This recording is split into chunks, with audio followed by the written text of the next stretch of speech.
A pleasant evening to you all. The Assumption Commission of Inquiry has moved one step closer to beginning its work following its publication in the official Gazette yesterday. The Gazette notice sets out the Commission's mandate and confirms its authority to investigate all actions, decisions, and processes linked to the Assumption Hotel project. Judge Matilda Toomey will be the sole commissioner leading this inquiry, but she will also be able to appoint various other experts to assist her within the investigation. The commission has 6 months to submit its report or within any further period authorized by the president.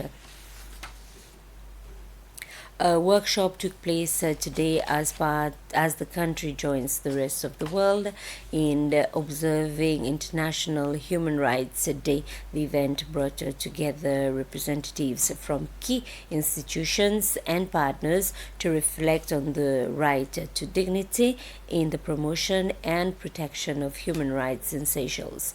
Various institutions highlighted their efforts, priorities, and actions to safeguard human dignity across different sectors in the country.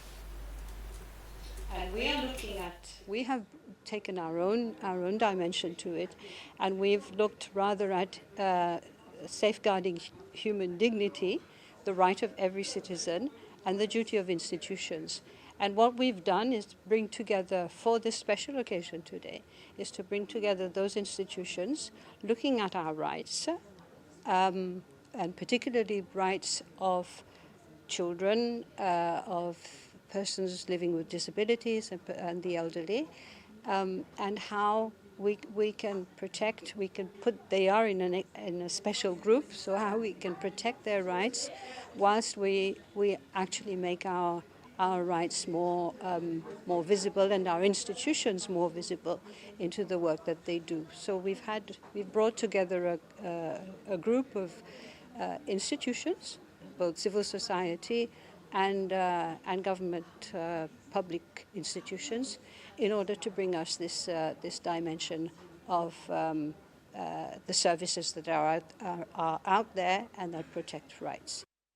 And still regarding the International Human Rights Day, which is today, in his message, President Patrick Emini has honored and recognized all human rights defenders in the country.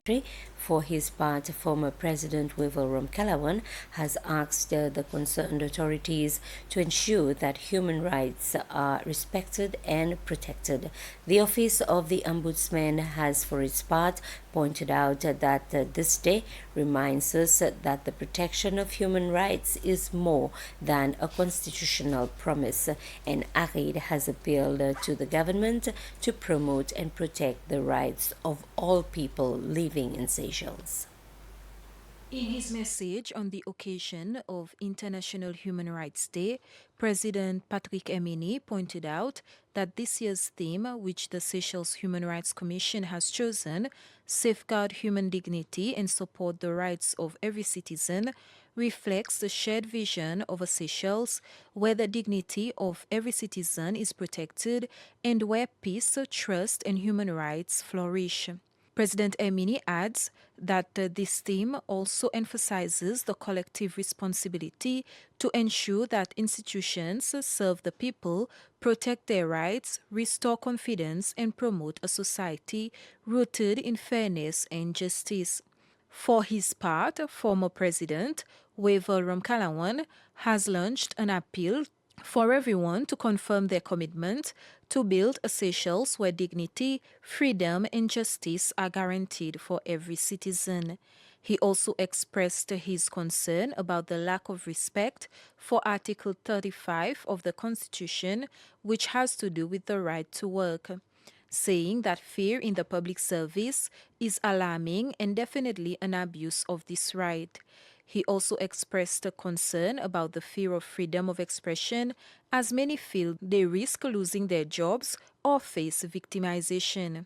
The Office of the Ombudsman has pointed out that Human Rights Day reminds us that protecting human rights is more than a constitutional promise. It requires strong institutions, adequate resources, and efficient systems. The message concludes by saying that the Office of the Ombudsman are among those essential, providing independent and impartial oversight by investigating complaints and, where applicable, recommending remedies to promote fair, transparent, and accountable public administration for everyone in Seychelles. For its part, the Association for Rights, Information and Democracy, ARID, has called on the government to promote and protect the rights of all people in the country. ARID also expressed its concern with the continuous abuse of migrant workers in the country.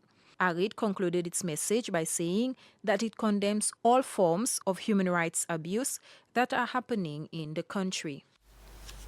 The Ministry of Environment, in collaboration with the United Nations Development Programme (UNDP), is conducting a training to help environmental officials to better identify and control hazardous chemicals entering and leaving the country.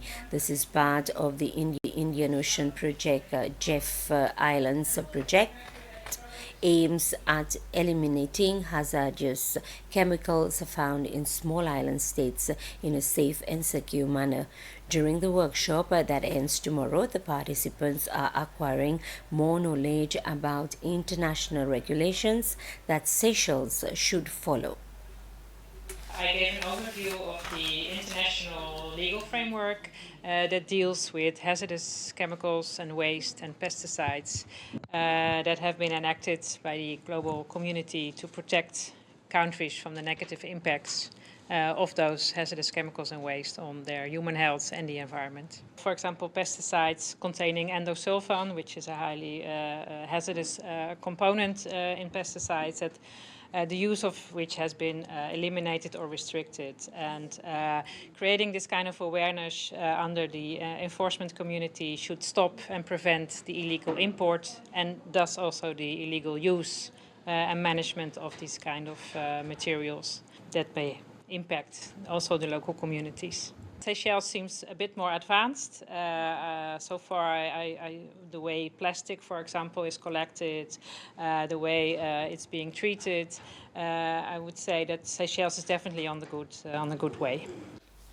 The Office of the President announced today the appointment of a new board of the Seychelles Licensing Authority (SLA).